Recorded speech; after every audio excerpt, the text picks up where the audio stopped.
Hello, everyone. My name is Mirna, and on behalf of the Mindalia TV team, welcome to Mindalia live streaming, where thousands of people around the world gather daily to see the lectures and interviews organized by Mindalia TV. Today, we have the great pleasure of having with us Sheila. She is also known as the Spiritual Monkey. She is the host of a podcast that has the same name, The Spiritual Monkey. Sheila is a yoga and a meditator's instructor, but meditation instructor. But before starting with Kayla, we want to remind you that Mindalia's mission is to share information that can help raise the level of consciousness in the planet. And you can help us with that by subscribing to our show, leaving us a positive comment down this video, or sharing it with someone that you know that can benefit of the content that we're going to be talking here today. Also, if we are live streaming, we're going to be having an active chat screen that you're going to be able to see here on my side. Through there, you can interact with us if you want to. We also want you to collaborate with Mindalia with your own valuable content. And for that, you can go to our website. On the tab, you're going to be finding a link. It says collaborate with Mindalia. That link takes you to a form that you can fill out, and our technical team will be getting in contact with you. You can collaborate with Mindalia in English, but you can also do it in Spanish through Mindalia Televisión or Portuguese through Mindalia Televisao. Visit our different channels and platforms, Facebook pages, Instagram accounts, and by doing that, you are not only helping us reach as much people in the planet as possible, but you also keep yourself updated with the amazing information that we share there on a daily basis. We're not delaying this any further, and I have now the great pleasure of saying, Sheila, welcome to Mindalia live streaming. How are you? Hi, I'm doing very well. What about you? I am doing great. We're gonna be just having a nice conversation about what you do and about how you help people. For what I understand, you not only host a podcast, which is very successful, but you help people heal through meditation techniques, through yoga. And the first thing I want to ask you, because I'm gonna be just asking as a very humble and ignorant person here, if someone has never encountered yoga before and just shows up in your studio and asks you, what do you do here? How would you help them digest what they're going to be doing in one of your sessions?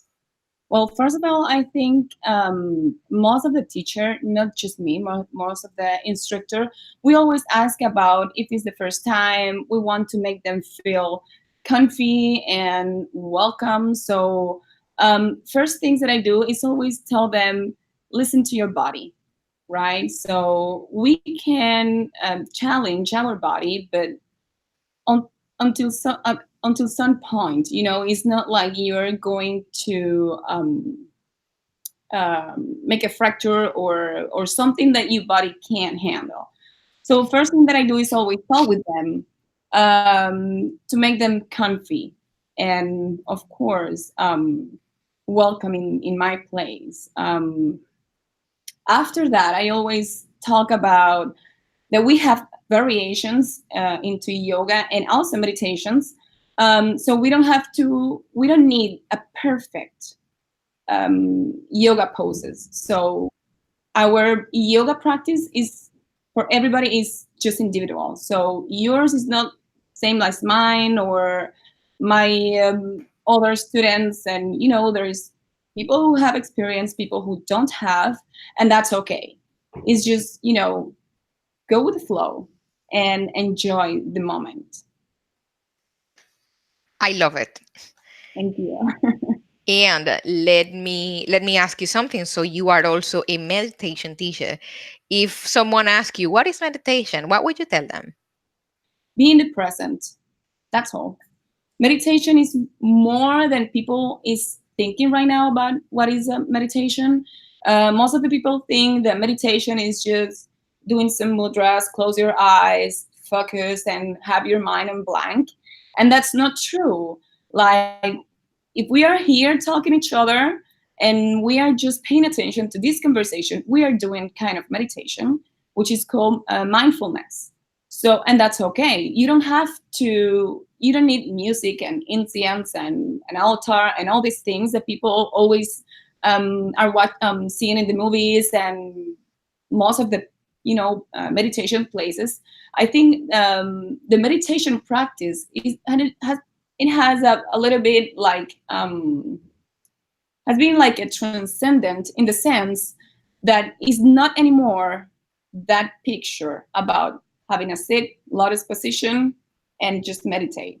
You can find plenty of different meditations, um, with affirmations, with visions, with just being in the present, with just eating something, talk with somebody, have a walk into them, like in the beach or a forest or something like that. So I can tell you that it's very simple, and again, more than people can understand what is a meditation. I have even heard that you can be washing your dishes, and if you are in the right mindset, that is also some sort of meditation. That it can become a lifestyle and a habit of the way you are constantly living. Is that true? Yeah, is that true? So that's what I when you ask me, I can just say, like, how do I um how can I define, I don't know, is that the word, I'm sorry, what is meditation? So meditation is just being in the present. So you can do your dishes, you can just clean in your house, you can just having a conversation, but your mind have to be at the moment and not thinking about, oh, what I just said the last week, oh, I forgot to do this, oh, I should do this, pick up my kids from the school, or I have to pay whatever bills, or I have to, we're always thinking about the past or the future, and that's make us stress and anxiety.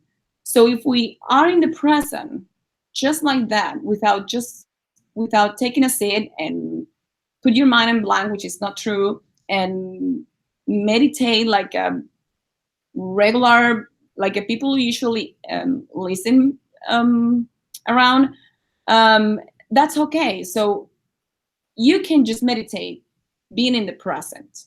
That's all. You don't have to take the sit. It's very simple. I think to me it's very simple, just because I I can feel the difference. I don't know if you tried before, but I wanted to invite that you at least one time a day, you just paying attention. You can just take a sit and watch something. It doesn't have to be like a regular meditation A what people ritual. There, a ritual. Yeah, it doesn't have to be. It doesn't have to be in silence. You can have, when I start my meditations, like my journey through what is really meditation, I read this book, that they talk about, if you're in the traffic, put your windows down and hear everything, the trucks, highway, the the wind, engines. people yelling, yeah, people desperating, trying to cross the street or something like that. You are in the moment, and that's okay. That's not like a perfect meditation to release and connect and all that things, but you are in the moment, in the present, and that's the matter. That's beautiful. Me myself, I don't let a day go by without having at least a tiny moment for me to actually experience and be trying to just be part of that world that surrounds us and understand that it's harmonious. That sometimes we see it as if it was chaotic, but there's no chaos. Everything is perfectly untangled, and it's a perfect puzzle. Yes. When we were talking before, you were telling about people go to you for healing. Yes. Can you tell me a little bit about it? What is the most common wound that you are seeing in the woman in the present, that woman today, the modern woman? What is the most common wound that you're seeing that people are trying to heal from? So let me talk you first about how people can connect with me.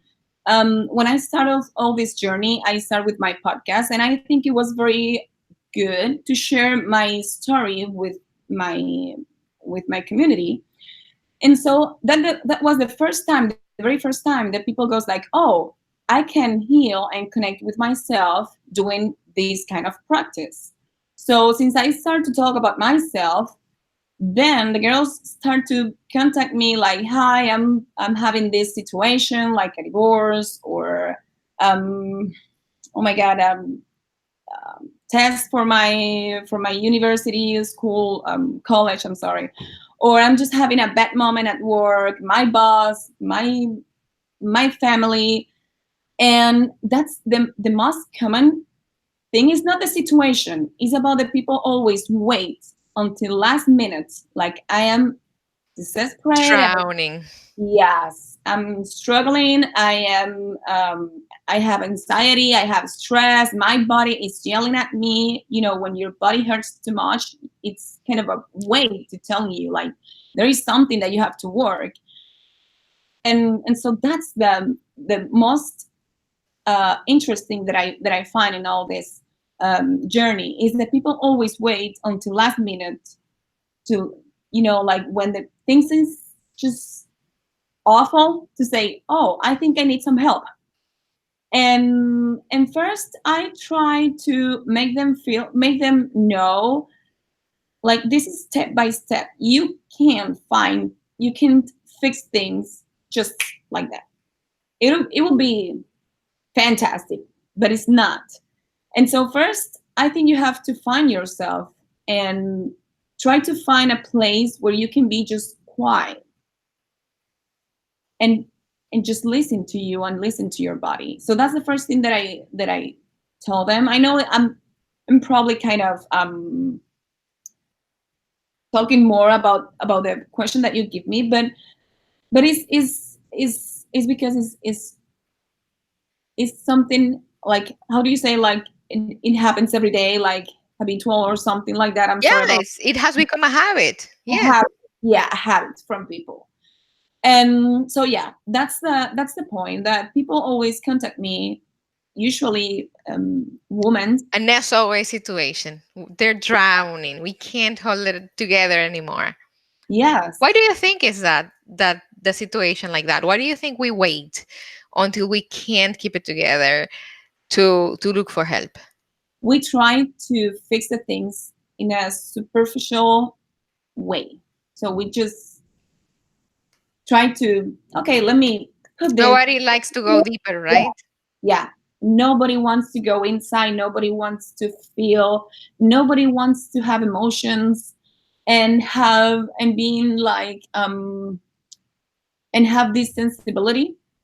Um, for some reason, we need to have like, oh my god, like I forget my name.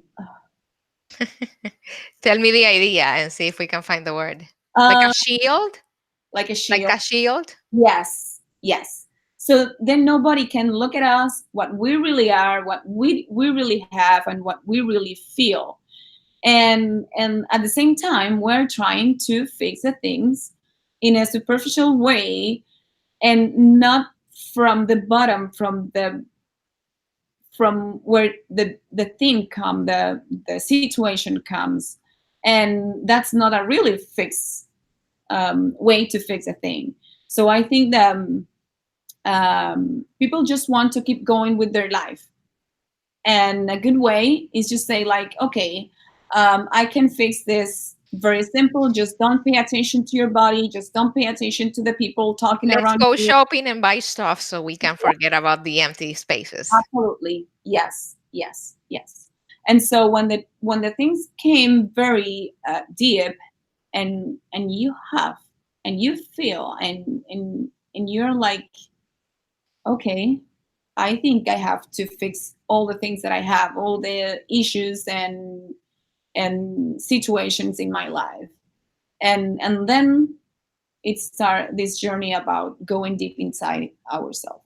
You know, I find very interesting that people don't really, they don't realize that when you start taking care of your feelings, of that, deeper meaning of you, it's even good for your economy because for real, you stop spending money Yeah, in things that you used to do just to keep yourself away from you, right?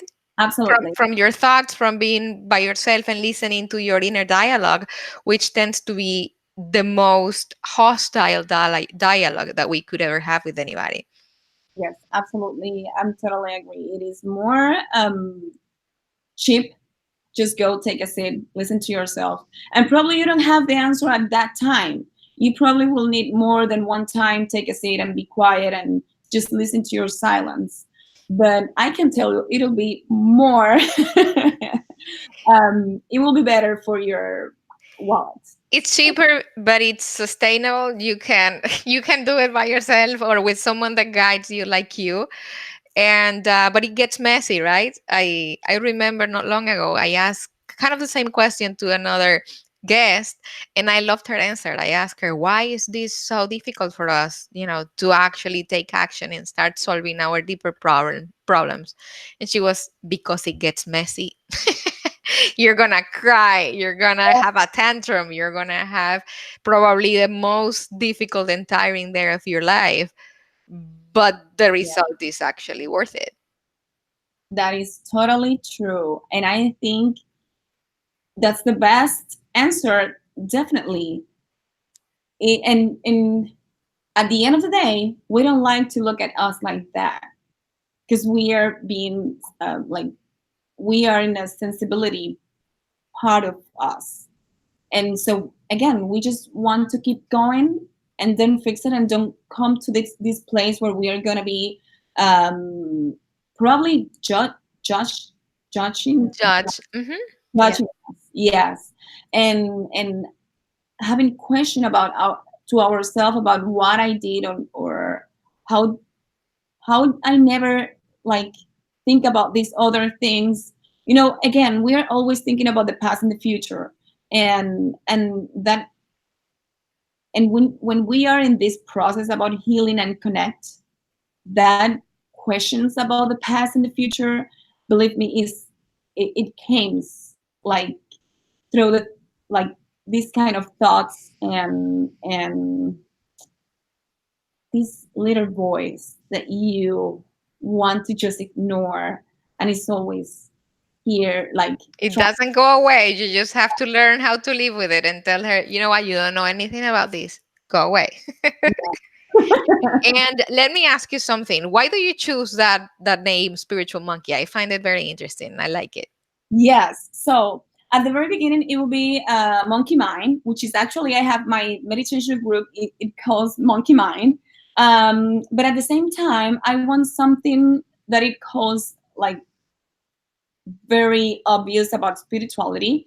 The monkeys, they are considered spiritual guides. So when we were talking before start the interview, I told you like when I start this journey, I actually start as a yoga instructor and not meditation and all these things. And the last thing that I'm doing is a yoga class. I am doing it, but it's the last. So I think it was everything. It was connected. I think it was. I know that's my purpose, being a spiritual guide. Sorry. So We understand. yes, it was the monkeys are considered spiritual, like very spiritual animals, and also they are considered as a spiritual guide. And in that same line, since I just start to thinking about with the monkey mind, because we are monkey minds, we are always again thinking about many things at the same time. And so I picked something, like balance. I really want the monkey because of the meaning, but at the same time I want to let them know, for people that doesn't know about spirituality, then I was kind of obvious, like spiritual monkey. I love it. So, I think it's really cool. What thank are you. the when people start working with you and they start maybe uh this process of encountering with themselves, of healing, the way I like to see it is that when you're not working on it, it's like a car. You're washing it on the outside. You can go to the hair salon, you can do your nails, you can wear the lashes, the biggest and the better lashes, but you haven't done a detailing to your car in years. It's full of trash. You have a cans that or of a soda that you drank in college that's toxic inside.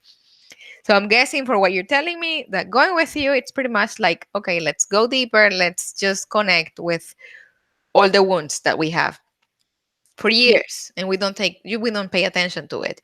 When people start doing that with you, what is the impact? What have you seen that changes in their lives, in the way that the world develops around them?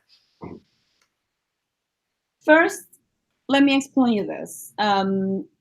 This spirituality process or path, it's forever.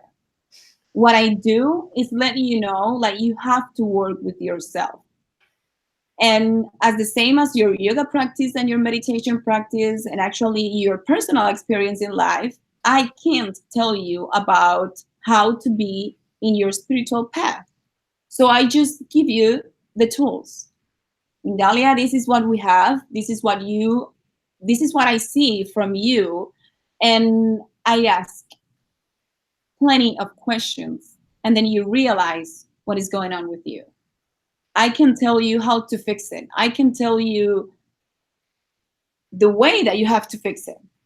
I just go deep inside on you and I do questions and you just go to yourself. And then, as your other guests tell you, you're going to cry.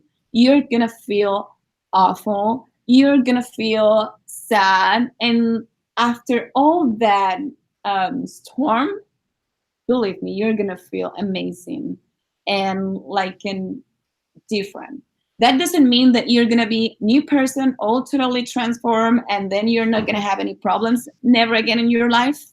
No, but you're going to be conscious and aware, and you will know how to work with any other issues that came to your life after being conscious and have this healing with yourself.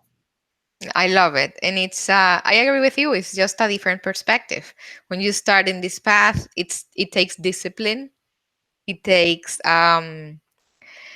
just it's a day-to-day thing, and it's not gonna take away your problems, but it's going to definitely help you see anything that comes with a different light, under a different perspective, and things start just to dissolve. They are not as important as they were before. That's right. Let me ask you something else. But you still practice yoga, right? You still do it, or not at all? Yeah, I do it. It's just that what I was saying is that I never thought that my journey, it'll be more as a guide and as a meditation than a yoga instructor. When I start with my Since I started to practice yoga, I know that I want to be a yoga instructor because that I really like and it passion. It's my passion. But since I came back, I'm from Puerto Rico, but I was living in Utah where I did my teacher certified.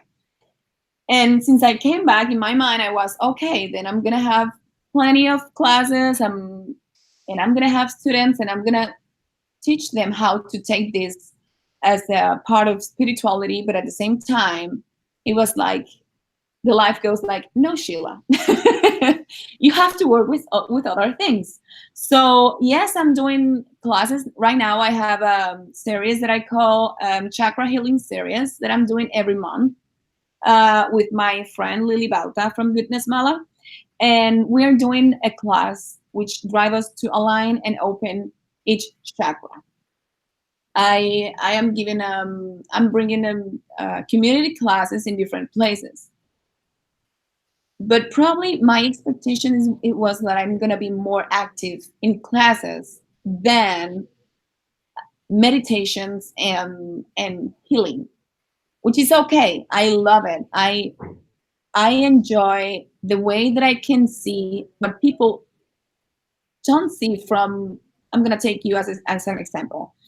Like, let's see that you came to me and talk, and I can see more of the people, and actually that you can see about yourself, and I can tell you the things that you have to work about yourself and how you can heal, and the probably doesn't have to be like um so hard, I I think don't. I get it. Do you think that maybe because this is something we haven't actually talked about, but for what I'm hearing, do you think you may be like clairsentient or clairvoyant? Do you Mm, see like what lies behind the actual personality of the person, like clarividente in some sort of no, way? No. no. I'm not. No, sorry about that. But no, I'm not. I'm not talking about that. What I'm talking is, I think I am very observative. So even if you just taught me, or your body language or your gaze can tell me more about you than if I told you, how are you, Mindalia? And you go, I'm just okay, and that's what I pay attention to the most of the people. That's what I was talking. I'm sorry if I am. Yeah, yes, but yeah, even though you say it's not that, I kind of feel it like that. Yeah. I kind of feel it. Yes, it's Okay. clairsentient. Like you can feel, you can read a room, you Yeah, can, encounter someone and they can say, "Yeah, I'm doing great," but you're like, how great? Because it doesn't feel like that. yeah, absolutely, Well, absolutely. and that is beautiful because it kind of relates with what you're saying about being present. Mhm, And we had a couple last week. Actually, we had a gentleman, and we were talking about how to properly listen. And it was basically that he said you need to be present because people can be saying something and that is not what they mean. mhm. And the message actually gets lost between what they want to say, what they say, what you listen, and what you interpret. Yes, There was no conversation. There was two people just tweeting, and nobody ever understood what was trying to be communicated. absolutely. So once you do that reading with people in which you kind of understand where they're coming from, how do you manage that? Because I understand not many people are open to be listening to those things that they don't even want to, they put it in a drawer. They don't even want to talk about it. They don't even want to be aware of the fact that they're dealing with something, and you come and tell them, I feel this. Or have you thought, how do you handle that in a way that is um So, are you talking about myself or the people that comes to me? the people that come to you? I understand they come to you, and sometimes they're gonna come, saying that they want to heal this, but actually what they've been wanting to heal is here. But you get to understand that the problem is not where they're saying it is, but somewhere else. So how do you bring that up to them? So again, I think it's more about questions and let you know that you have to ask to yourself. Because again, I can see more than what you're talking at me, but you can feel it because when people, I'm not sure how good could be this, but when people lie in a way like, oh yeah, I'm okay, oh yeah, I'm okay, it's that you believe that in some way. So again, you try to hide that and you don't pay attention. My job is more like just asking you and asking you and asking you until you get it, and telling you things that I can see from you. Most of the people think things that they do is like minimize. What do I say? Like minimize themselves. Yes, exactly. You said it perfectly fine, and we're great at that. Yeah, absolutely. But wow, so good at that. And and I always try to take how do you say, like resaltar, like take Like remark, you right, want to remark or highlight. yeah, the best things of you. Like you can, did you realize that you do this? Did you realize that you do these other things? And also, do you realize that you're minimizing yourself? That's kind of things that we do often, and sometimes we don't realize it. You know what I And heard once? It's super beautiful.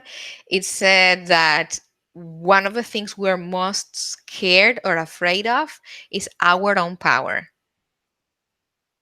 It's I'm super sorry. scary. Oh, I think we lost each other for a moment. That once I heard from someone that one of the things we are more scared about is our own power, our own capability of leaving the shell that we've been living through our lives. Definitely, absolutely, yes. So How long have you been doing this? well, I I started doing yoga and practicing my yoga 9 years ago. Since I start, I think everything started when I have to fly to Utah because of the Hurricane Maria in Puerto Rico. So when I was there, I noticed and I realized that with meditation I can fix so much. By that time, I was taking some English classes. I don't know if it if it works. It works perfectly fine. And so I remember that I have a classmate that she was from Japan, and she was having a panic attack in the middle of the class. So I don't think that I talked about this before, but I think it was the very first time that I realized, I know that I can do it by myself, but I never thought that I can do this for other person. So she was, when you have a panic attack or anxiety attack, your hands came like weird and hard, and you're sweaty, and you start to breathe very fast. Yeah, because the blood So flow is going somewhere that it's not the normal places to yeah, flow. yes. So so she started with doing that, and I realized, and I go like, I think she's having a panic attack, but she was very quiet. So I was just observing her, and I think she don't want that nobody look at her like she was having. So in my mind, I think that she just thought like, this is gonna just happen and then I'll be okay. um so she really started with problems, and very organic. I just stand up and sit next to her, and I go, just stay here, and what you're thinking is not true, it's just your mind. I was talking at her at the same way that I was talking at me, because when you have an anxiety or panic attack, you are thinking in the future.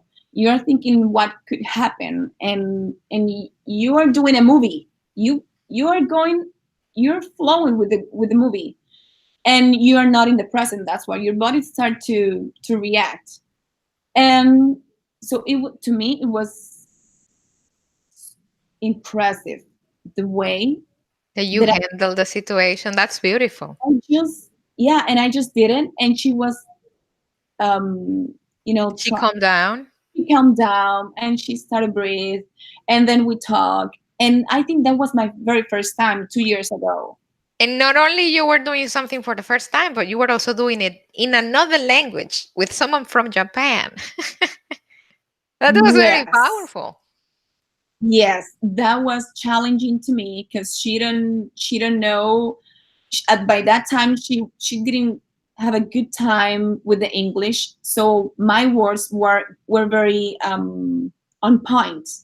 Release, breathe. It's not what you're thinking. Release your thoughts. So I was trying to be very on point in my words, because I know that she barely understand me.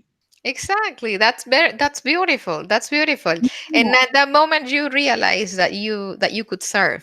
I That's one of my favorite subjects also, which is service, being of service to other people and sharing what you can do, what comes naturally from you, and do it, with a purpose to help other people. And from Yes, that point, you knew this was the thing. absolutely. After that, I started work with people around me, and like trying to test myself. Like, I really can do this. I can really drive to the drive people to heal themselves, and that, since that moment, I realized, and I go like, I really want to do this. I think I can help other people's, because what happens the most of the time is that we're blind, and we can see when we are in the middle of the situation. We just can't see the answers and the things that we have around, and again we go like a cycle. So we are in that part, and then we are just desperate trying to fix this very fast right now. I want to fix this, what I have in my feelings, in my emotions, in my body right now, and that's not how things go, really. um so yeah, after that I started with my podcast, and then which was I'm sorry, this year about January. And so after that, I started with the meditation group, which started with the meditations, but actually it is a group of healing and support and connect. A healing circle. Definitely. That is The best that's part of my journey right now. oh, that's beautiful. You know what? Something that I realized also is that we are in a culture in which this is good and this is bad, and we avoid going to those places. We avoid conflict, and one of the things we are even scared of fear, and we do whatever it takes not to face those, how they call it, skeletons in the closet. Yeah. So basically with you, you're gonna get all those skeletons out and have them dancing until they're far away, and when they come you just welcome them. You're welcome to stay for a little bit and then go. Yes. Absolutely. Yes. That's beautiful. Is there anything else that you would like to talk about before we wrap this up? um Like in advice, something that is recurrent, because I understand when you are doing this type of jobs there is always a recurrent issue, something that keeps happening and happening and happening, and if you could put a word of advice to people out there, what would it be?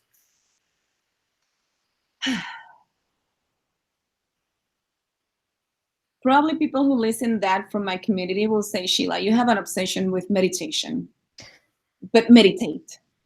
If you're listening to me and you're watching this interview, this conversation, sorry, in any situation, there is n- there is no better place than the silence, the quiet, where you can find yourself, where you can just ask about yourself. And probably again, as I mentioned before, you probably don't have the answer by that time. You probably will have it tomorrow, or as soon as you woke up next morning, or when you go to sleep. But I can tell you, meditation is going to help you always to connect and heal. Beautiful. And I couldn't agree more with you. Definitely the experience of just stopping and being in the present gives you the capability of connecting with a higher source of power. You can call it however you want to call it, but it definitely it's worth it. Yeah. Sheila, where can our audience find you? They can find me on Instagram as spiritual monkey underscore. And I am on Facebook as well as a spiritual monkey, but I can tell you I'm more active and Mm, spiritual monkey underscore on Instagram. thank you. And through there, if they wanted to reach out to you, they can do it. Absolutely. Yes. Okay. Thank you for being with us. Thank you for allowing Mindalia being a channel for your ideas. We enjoyed greatly this time that we spent with you. And yes, advice, meditate, sit with yourself, stop the hostile dialogue. Yes. To our audience again, thank you for always joining, for liking, for subscribing. Remember that you can collaborate with Mindalia with your own valuable content. For that, you can go to our website. On the tab, you find the link, says collaborate with Mindalia. That link takes you to a form that you can fill out. Our technical team can get in contact with you through that information that you provide us, and you can collaborate with Mindalia in English through Mindalia TV English, but you can also do it in Spanish through Mindalia Televisión, and Portuguese through Mindalia Televisao. We are sending you a very, very big hug, and until next time. Bye, Sheila. Gracias. De nada.